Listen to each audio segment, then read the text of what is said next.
Hello learners, I am Dr. Subodh Kesharvani, working with Indira Gandhi National Open University in School of Management Studies. The topic which I am going to talk today is interpretation of statistical data. This is part of our course called MCO-03, Research Methodology and Statistical Analysis, and we are on the verge of talking as far as this particular course is concerned, Research Methodology and Statistical Analysis. We are on the verge of completing this particular course, which is with more focus on research methodology and statistical analysis.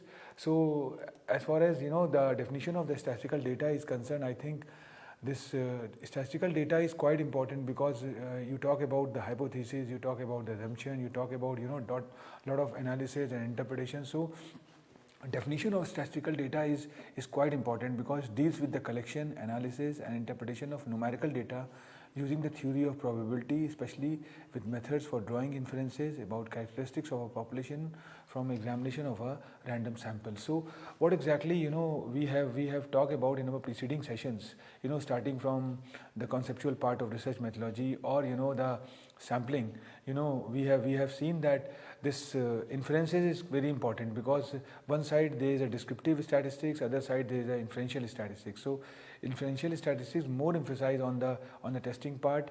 Either it could be the t-test or z-test or the chi-square test or different kinds of tests. It could be the one-tail test or two-tail test. So what we have observed that there is a great use of statistical data, and when you talk about statistics, you talk about the assumption, you talk about the presumption, you talk about the analysis which comes in your mind, because you have a population, you have a target population, and then you extract a small portion from that population and try to do the research and come to the conclusion by that. So what exactly we mean to say that this data varies from situation to situation. As when we are going to talk more about the statistical data, I think the statistical data is changing with the change of time. For someone the data could be the raw, for other one it could be the finished product. So it varies from situation to situation. For the future researchers, it could work as a secondary data, but for the present researcher, it can part and parcel of the primary data. So what I mean to say that this statistical data and their significance is going to play a very important role. And as a researcher, as a statisticians, we have to take into consideration that what exactly the importance are. So as far as this particular the title is concerned, this is part of the course called MCO-03, Research Methodology and Statistical Analysis, and we are on the verge of finalizing this particular theme, because already we have talked a lot about the various aspects, starting from the hypothesis, the sampling, the research plan, research design, or the scaling techniques, or what are the things which can play a very important role, the trend analysis, all things we have covered in our preceding sessions. So a collection of numerical data, and future researchers will able to find out with the help of ROL, because ROL is very important, because review of literature is something which is also going to build a framework when you are going to start a research or do the statistics. So anyway, I am just concentrating on statistical data, and if you see this particular image, you will find out that we have a whole population, and from that we make a small circle. So this small circle is somewhere talking more about the representation of the whole population. Either it could be, and what we have observed that if we see this sample 3, we start with the sample 1, not representative, because what we have seen that it's not giving the full representation of the population. So that is the reason you find out the deviation in the final verdict. So that is where the statistics is more important, because when you apply the test, you have to be quite cautious that the manner you have to take the sample. If you have taken a wrong sample, you lead to a wrong conclusion. If you have taken a good sample, you get a result which could be somewhat having some certain significance. So anyway, I think and if you see this sample 3, I think this is more representative of the population. And then we have, if we talk about the sample, it's too small. So we have already have a very elaborative session which was much more focused on the small sample and large sample. And there is a great utility of small sample, because or the large sample depends on, because if you take a small sample, you can able to do the research in a very faster mode. But if you take a long sample, I think that it's really a cumbersome process, and time is going to be involved, and no doubt the cost is also going to be play a very important role. So in that case, what happened, your time frame is going to be affected by that. So anyway, we will talk more about, in an ideal world, to test the hypothesis. Hypothesis we have already talked about, and we have seen that how the hypothesis is bifurcated into null hypothesis and alternate hypothesis.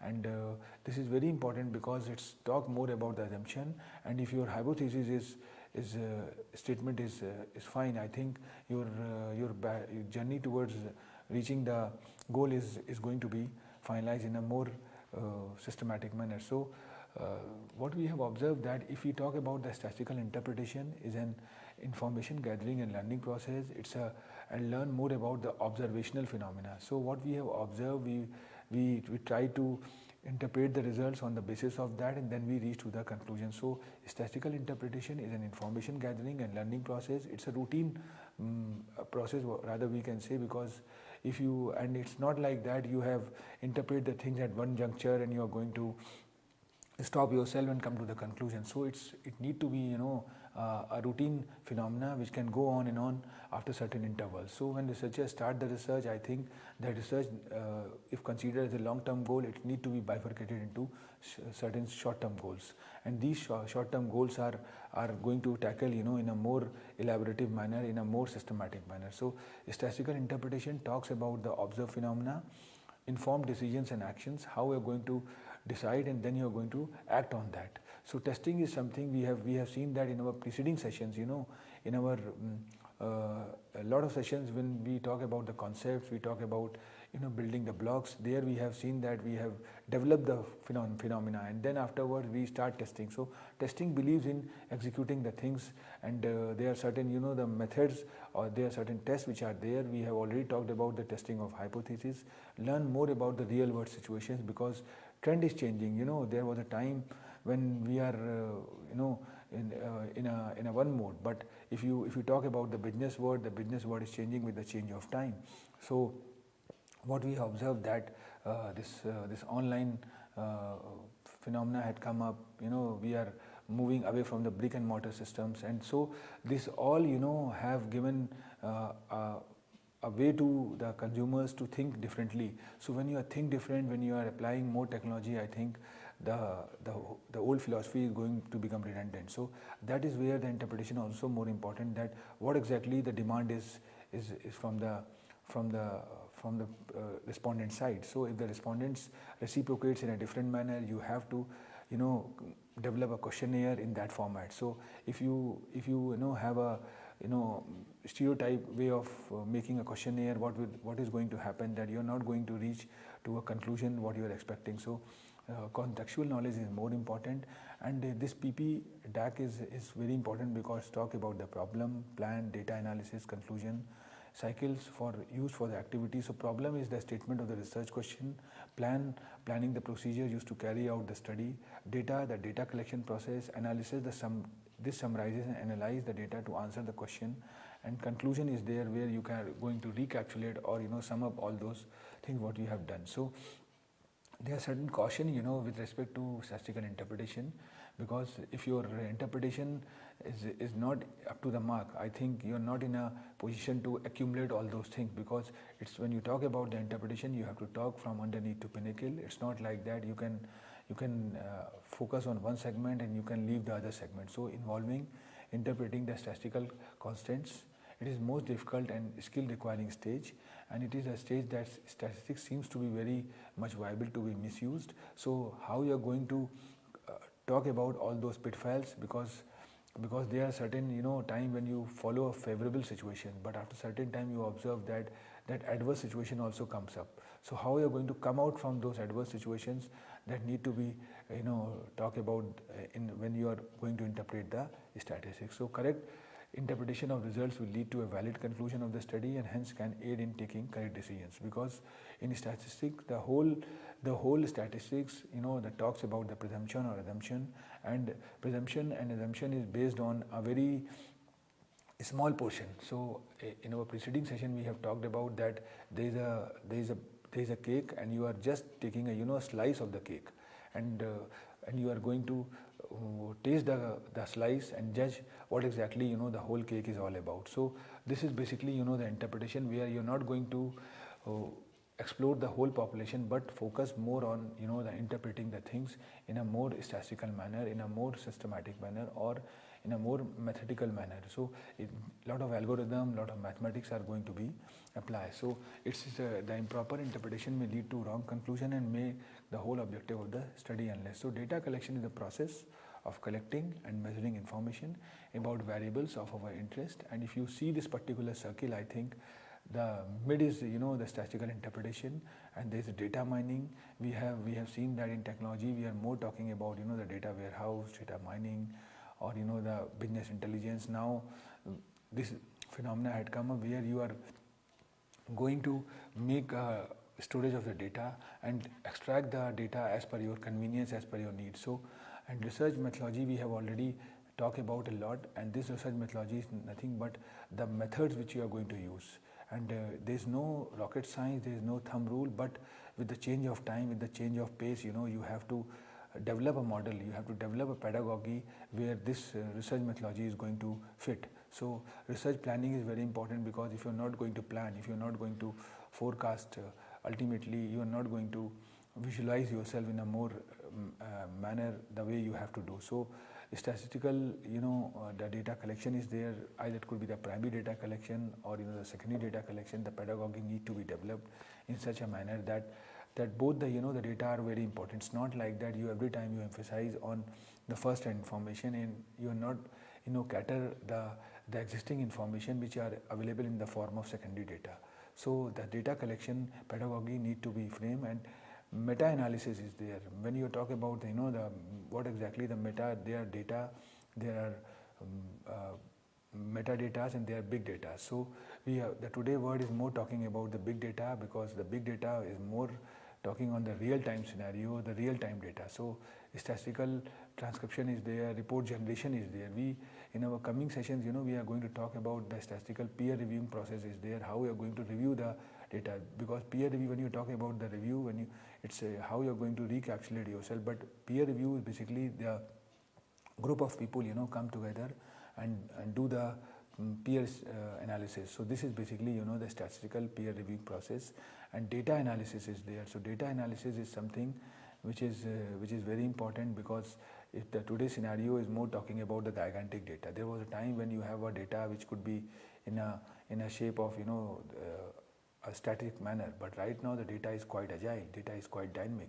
So how you are going to do the analysis? If you are not going to do the analysis on a routine manner, on a regular manner, I think that you become redundant and someone else can take the mileage. So that is where the things are going to be done in that way. And statistical interpretation is imperative to statistical analysis, and it is primarily means making sense from data that has been collected and interpreting it from a statistical standpoint eventually help in achieving the study objectives. So what your objective is, that is more important, and how this objective is going to come if we go into a backdrop and recapitulate ourselves. We have seen that this literature review is going to play a very vital role, and if your literature is review process is done, I think you extract a lot of the gaps, and these gaps are converted into objectives which later can take a form of the questionnaires which can be sent to the respondents to reciprocate on that. So this is the way a layer which can go on. The first layer talks about the literature review in a massive manner, because more the literature you review, more you can get to know what exactly the trend is going on, what exactly the scenario is. So this is all about, and when you're talking about this particular thing, I think you start with the problem, that define the problem, investigate questions, then plan what to measure, study design, variables, collect and clean data is there, then the analysis is there. Analysis can be used with the help of technology. Either you can use the MATLAB, eViews, or the SPSS software, or R is there, which is right now latest trend which is coming up, and then you answer certain questions with the help of conclusion. So the whole cycle goes on. It's not like that you can make this cycle once a while. It can go on. It's a routine manner, what I have talked in the preceding sessions, that it can go on and on always. So anyway, I think if you go into a backdrop and recapitulate ourselves, I think we have a very elaborative sessions, and a huge number of sessions had been taken, and talking more about the research and data collection, which was the first block, and more focus on the collecting of data, then processing and preservation of data, how we are going to preserve the data, because whatever we have studied, how we are going to mug up, that is more important. So processing and preservation of data is more talking about the way you are going to preserve, and so that is where data mining, data warehouse, or the storage of data is quite important. And then the relational and trend analysis is there. In this particular session, we have seen that how the time series, index number, correlation, or the regression is very important, and how the dependent variable are linked with one another, or independent variable are taken care. So this whole block was more focusing on the probability and hypothesis testing. And this, if we go into the backdrop, we find out there are certain tests. So this fourth block was more talking about the executing the thing. The first block was more focused on the building the concepts. Second was how you are going to start working on that. Third is knowing the trend analysis, like applying the correlation or regression, because it can give you the trend. It can provide you a way what could be the shape of the data, because there was a time when we totally rely on the textual data, but after certain time the pictorial kind of the information come up, where the graphical presentation of data were there, and after certain time you find out, if we talk in the present scenario, the 2020, I think this the trend had been changed, where the video presentation is coming up. So more real-time approach is coming up, and data is changing very fast. Very fastly you will find out that data is going to be changed. So this is where the trend analysis is very important. And then probability and hypothesis testing is there, which is more focused on the certain test, how the hypotheses are going to be accepted, rejected, or how the test is going to check the reliability or validity of the testing what we had done. So that is basically the particular block. And fifth block consists of the two component, that is interpretation of statistics, and then research report writing. So the first discussion is more emphasized on interpretation, and then further we are going to talk about the reporting, how we are going to document all those things, so that it can take a shape of a DPR, or the detailed project report, or the research report, which can be useful for the future researchers or the future learners. So if you see into the backdrop, you will find out that interpretation of statistical data is more talking about what exactly the interpretation is, essentials of interpretation, precautions in interpreting the things, concluding remarks, conclusion and generalization is there, and then methods of generalization is very important, because it more talk about logical methods and statistical method. And then statistical fallacies are there. There are certain the pitfalls, and there are certain things, because when you apply the statistics, you are reached to the conclusion, but that conclusion is quite flamboyant in nature. You can reach up to 95% or 98%. Again, that is called the significance. So, but you can't get the result which could be 100%, because there is a population, there is a universe, and you extract certain information from there. So the intention is very clear that you take a small portion from that and try to reach to the conclusion. So if we have applied the methods of sampling, we have seen that how this non-probability sampling, or the random sampling and non-random sampling differs, because somewhere we apply the judgmental method, somewhere we apply the convenient sampling, or somewhere we apply the model which is there. So anyway, researchers usually cannot make direct observations of every unit of the population they are studying, for a variety of reasons. Instead, they collect data from a subset of population, a sample, and use these observations drawn to make inferences about the entire population. So ideally, the characteristics of a sample should correspond to the characteristics of a population from which the sample was drawn. So the conclusion drawn from the sample is probably applicable to the entire population. This is something which is there. Now the question is that why interpretation is going to come up. A researcher, statistician, is expected not only to collect and analyze the data, but also to interpret the results. Because if you are not going to interpret the results, you are not going to reach to the conclusion. So interpretation is very important. It's like giving the final touch to what you have done in due course of time, during this a long span, a short span. Because when you start a research, when you start writing a paper, I think the time frame could be 6 months or a year, but when you make a dissertation, when you make a thesis, I think you make a mind that you're going to accomplish this task in a prescribed time frame. So 3 years could be the minimum, or 5 years could be the maximum. So this analysis is going to done because when you're going to talk more about all those things, I think interpretation is very important, because interpretation is essential for the simple reason that usefulness and utility of research finding lie in proper interpretation.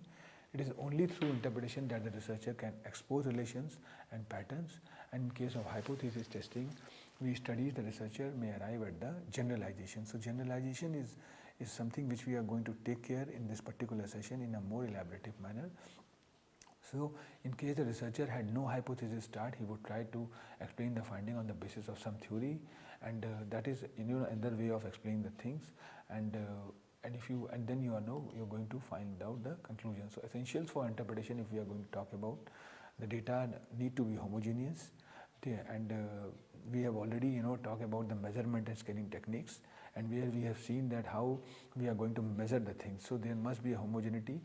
You can't, there must be certain units which can quite homogeneous in nature. If you are talking in terms of the meters, I think the meter could be the benchmark for that, and unitization could be done on the basis of the calculation of units. So data are adequate, the data need to be suitable, and data are properly classified and tabulated. In our the preceding sessions, we have seen that how we are going to classify the data and how we are going to tabulate the data, because we have already talked about that data size is increasing with the change of time, and it's going to become a quite gigantic in nature. So if you are going to tabulate the data, I think the interpretation part is quite easier. You can very easily see the table and find out what could be the trend is, and then you can convert these table into the pictorial format. You can make a bar chart, you can make a pie chart, and then this pie chart and bar chart can quite visualized and can give you the clear glimpse about what could be the trend of the scenario is. So data are scientifically analyzed, and there are certain the analysis which you are going to apply, and precautions in interpretation. I think when we are going to interpret the thing, I think the following precautions are quite important. The interpreter must be quite objective. It's not like that you can there must be some rules and regulations which one has to follow, and they are quite adhere to that. And the interpreter must understand the problem in its proper perspective. And I think that diagnosing a problem is very important, and that is the reason when we have started talking more about the research methodology and statistical analysis, we have more emphasize on the problem part. So every incidence starts with a problem. When you diagnose, when you know the problem, which can call as a gap, then you start a journey. So if you have able to understand the problem, you can find out what exactly the gap is. I think the 50% of the battle you have achieved, and then other 50% can be done with the help of the mathematics or algorithm we are going to use. So appreciate the relevance of various elements of problem. Relevant, adequate and accurate data are collected, and data are properly classified and analyzed. So already we have studied about all those things, and whether the data are subject to limitations or make interpretation that go beyond the information and data. So sometimes what happens, we do the forecasting, which can also work as a driving force for the future researchers. So that is also quite important. And then concluding remarks on interpretation. The task of interpretation is not an easy job. It requires skill, and interpretation is an art that one learns through practice and experience. The researcher may seek the guidance of experts, their mentors.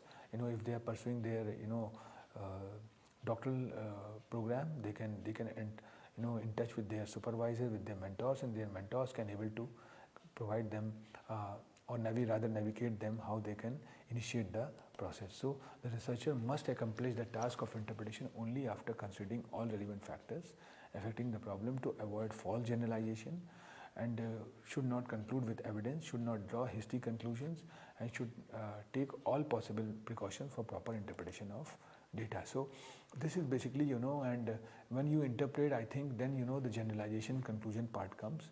And there is a very famous quotation which says that prediction is at the heart of almost every scientific discipline and the study of generalization. Because if we go into the backdrop and find out that this hypothesis is nothing but an assumption or presumption that we start, and we start with two statements. One statement is the null hypothesis, which we usually call the null hypothesis, and other is called the alternate hypothesis. So if null hypothesis is accepted, the alternate rejected. If alternate accepted, the null is rejected. So this is what exactly the prediction is. So, and based on the prediction, we take an opinion of the respondents. We float the questionnaires to the respondents, and respondents reciprocate either in the close-ended format or in the open-ended format. And then what exactly we used to do, we try to accumulate the whatever the results which had come from the respondents' verdict come from, and we try to accumulate all this. So generalization is an essential component of the wider scientific process.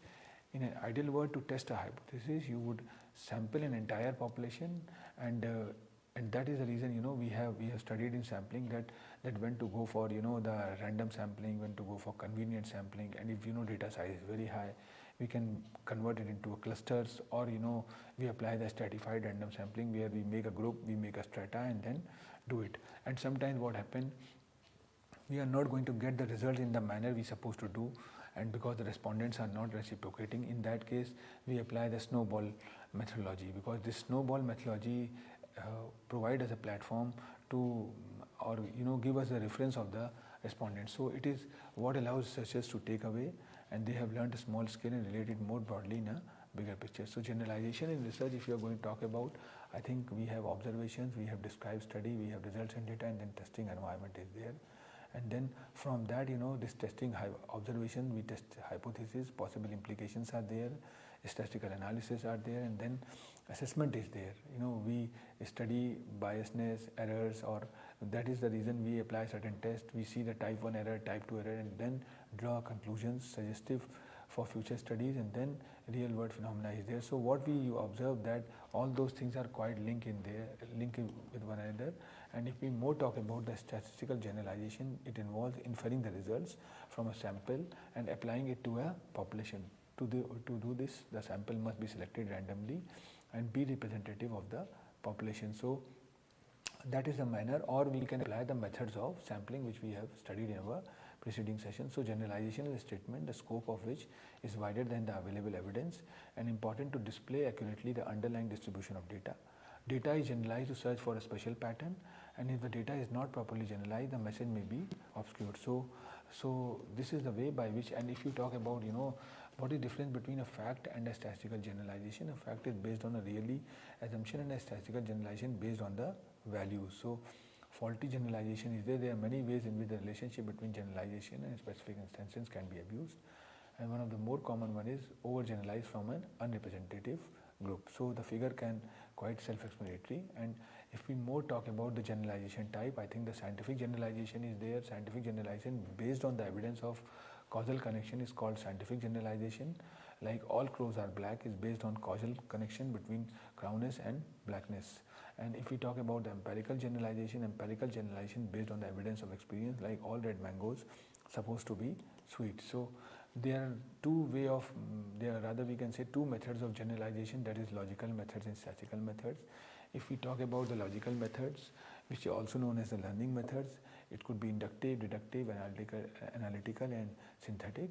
And if we talk about inductive, I think comparison, experiment and generalization is the deductive is general principles to particular aspect, and then division, classification to know the object as a whole. If we talk about the analytical, and then synthetic is study the phenomena from parts to understand the whole. So if we talk about the statistical method, which we have already covered, because the whole statistics is bifurcated into descriptive statistics and inferential statistics, we have a session which was much more focused on descriptive statistics, and we have seen that how this univariate or bivariate or multivariate things are there. If we talk about like the shape, center, spread, relative positions are there, and correlation, regression or multiple regression is there. And when we talk about the inferential statistics, we have started applying the significance, what are the significance, or the how this t-test and nova test are quite useful. So the statistical method involves 4 steps: collection of data, presentation of data, analysis of data, and interpretation of data. So this whole discussion which we focus starting from the ground zero, And as far as the today discussion is concerned, it is nothing but a statistical method which we have talked about. So I think by that I am going to winding up this particular session, and I hope the learners have enjoyed talking more about the interpretation, because this interpretation is nothing but how you are going to visualize. It's rather, we can say, it's a mapping. So if you have mapped the things somewhere, if you have visualized the thing, I think the vision or the forecasting is very important. And when the whole world is changing very fast, the way things are changing, the technology is knocking a door, and every juncture you find out the new technology is coming up. Either it could be the business or learning.